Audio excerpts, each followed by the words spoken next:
Madagascar, une manifestation organisée à Antananarivo pour contester les résultats de la présidentielle proclamée par la commission électorale a été dispersée par les forces de l'ordre à l'aide de gaz lacrymogènes.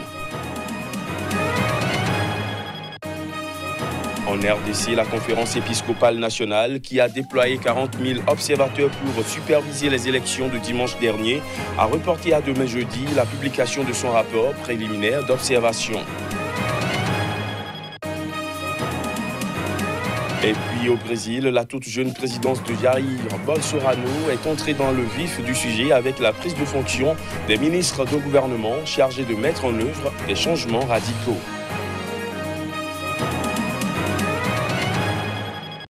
Voilà pour les titres. Bonsoir à tous. À Madagascar, une manifestation organisée à Antananarivo, la capitale, pour contester les résultats de l'élection présidentielle proclamée par la commission électorale a été dispersée par les forces de l'ordre à l'aide de gaz lacrymogènes. Ils étaient des milliers de partisans de Marc Ravalomanana rassemblés à proximité de l'emblématique place centrale du 13 mai. Voici les images.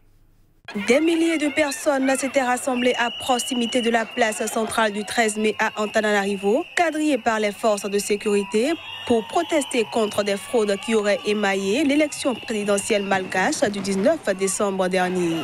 Une manifestation interdite de partisans de Marc Ravalomanana, candidat malheureux à cette élection, qui a été dispersée à coups de gaz lacrymogène par les forces de l'ordre. Ce n'est pas juste parce que la population réclame justice. C'est la vérité que l'on cherche et voilà ce qu'on reçoit, alors que nous sommes tous malgaches.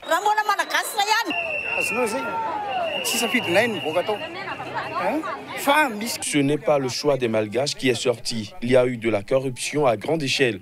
Il y a de l'argent qui a été utilisé alors que les malgaches ne devraient pas être achetés.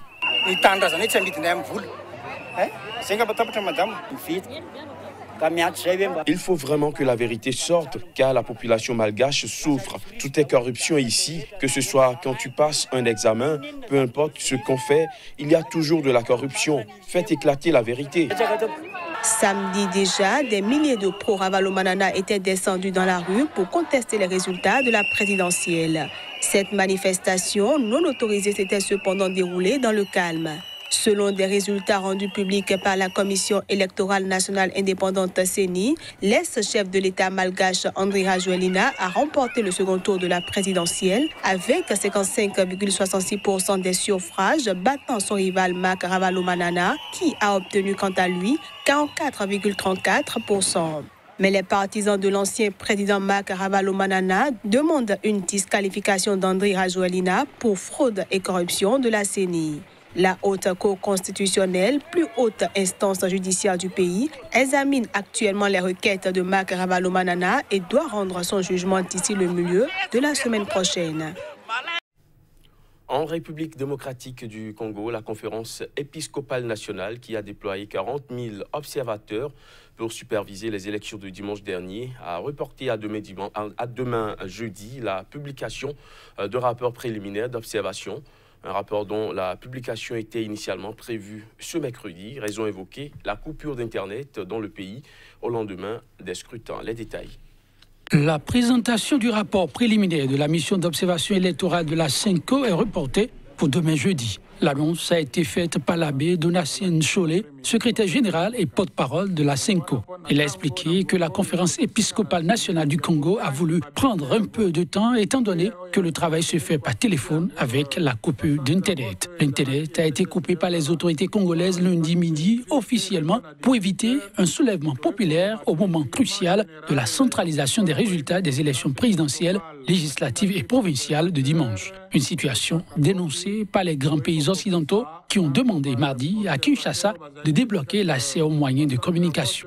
D'après la Commission électorale nationale indépendante CENI, les résultats provisoires des scrutins seront rendus publics au plus tard dimanche 6 janvier prochain.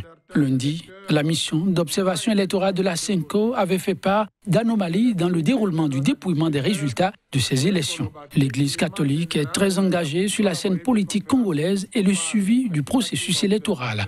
Mais elle en paie aussi le prix fort. Dans la nuit du dimanche à lundi, le siège de Caritas à Bunia, qui abrite le bureau de la mission d'observation électorale de l'Église catholique dans le nord-est de la République démocratique du Congo, a été vandalisé par des inconnus, toujours non identifiés.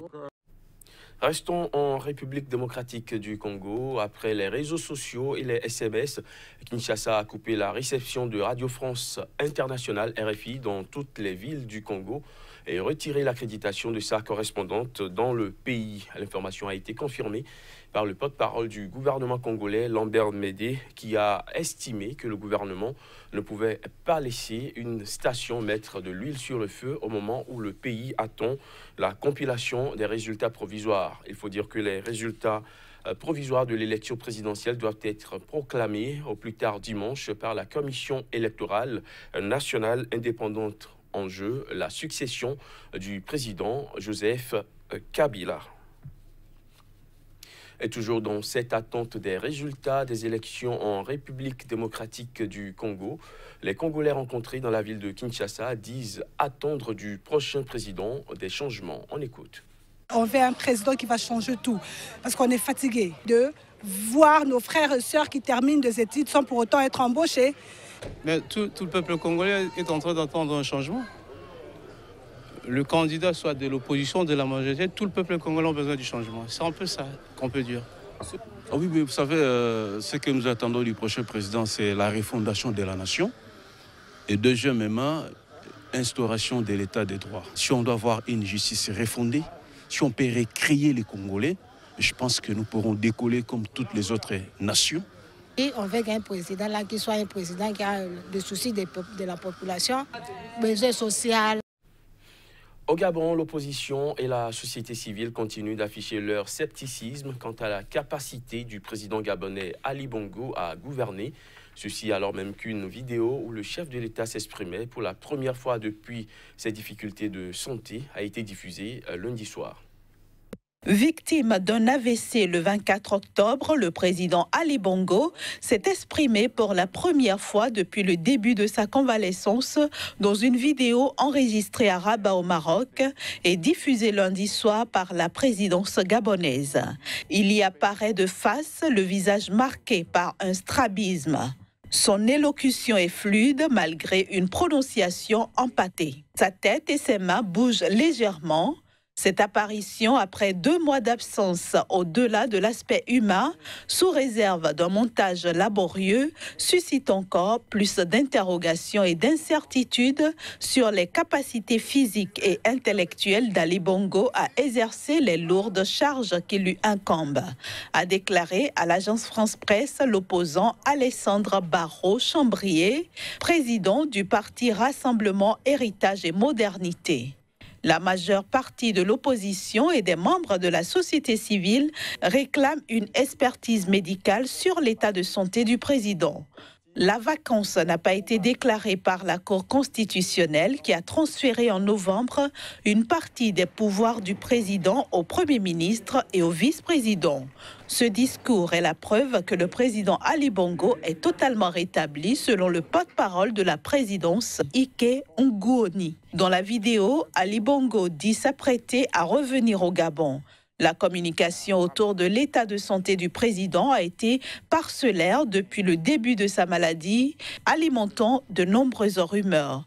Le pays est en attente d'un nouveau gouvernement et d'une nouvelle Assemblée nationale, les résultats des législatives d'octobre ayant été proclamés fin décembre par la Cour constitutionnelle, entraînant de fait la fin des fonctions du gouvernement.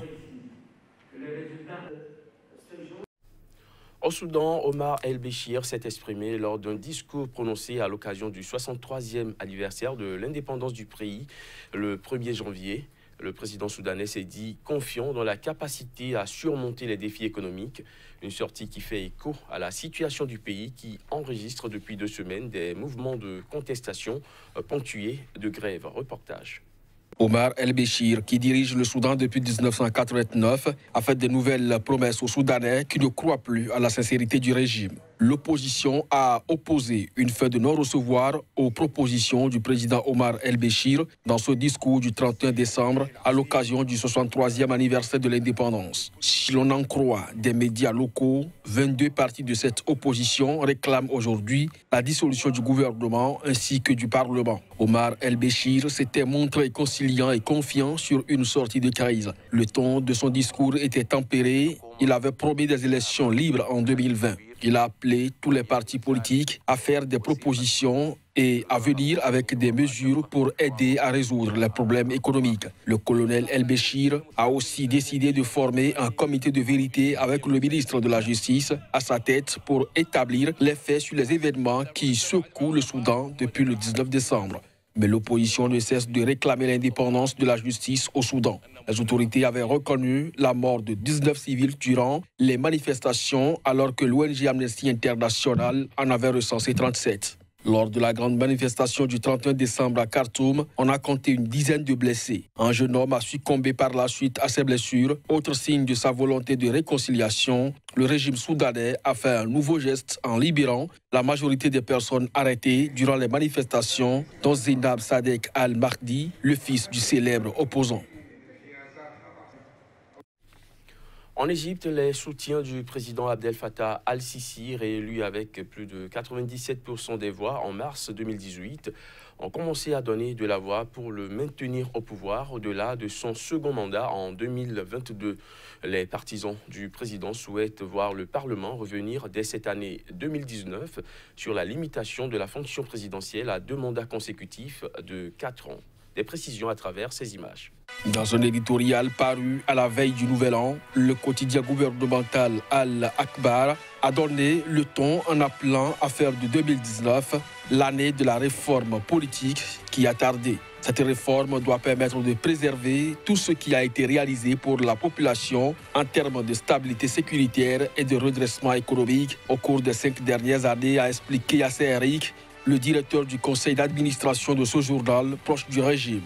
Il estime que l'amendement de la Constitution doit être voté par le Parlement au cours de sa prochaine session avant la fin de l'été 2019.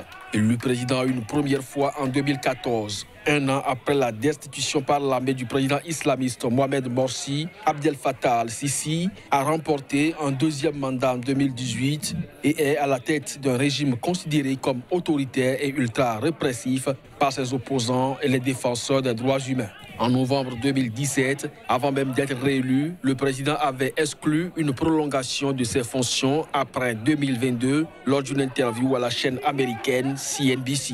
Mais après sa réélection en mars, la question est peu à peu revenue sur le devant de la scène. Sur les réseaux sociaux, les contempteurs du régime ont réagi entre sarcasme et critiques virulentes face à cette proposition. Le défenseur des droits humains, Bae Eldin Hassan, a notamment parlé sur Twitter d'un nouveau coup d'État de Sisi. Le prix Nobel de la paix Mohamed El Baradei a regretté sur Twitter également que, contrairement aux démocraties, la constitution égyptienne soit utilisée pour consolider un régime autoritaire fondé sur la répression et la peur.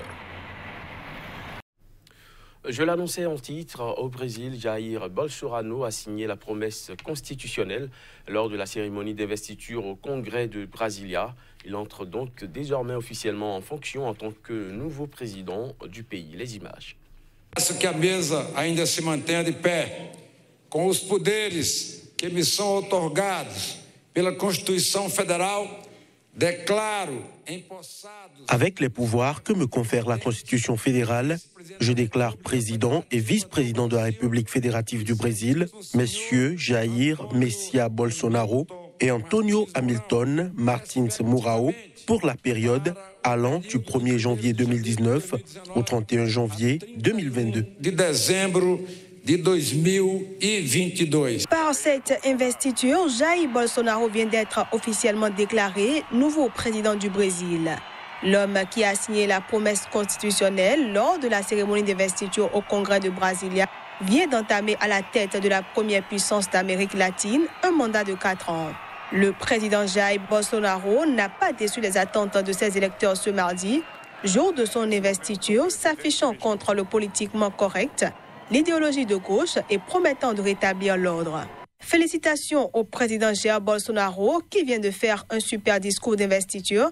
Les États-Unis sont avec vous, a tweeté le président américain Donald Trump à l'adresse de Bolsonaro, dont l'arrivée au pouvoir marque un virage à l'extrême droite de la première puissance d'Amérique latine et ouvre une ère de rupture chargée de lourdes incertitudes.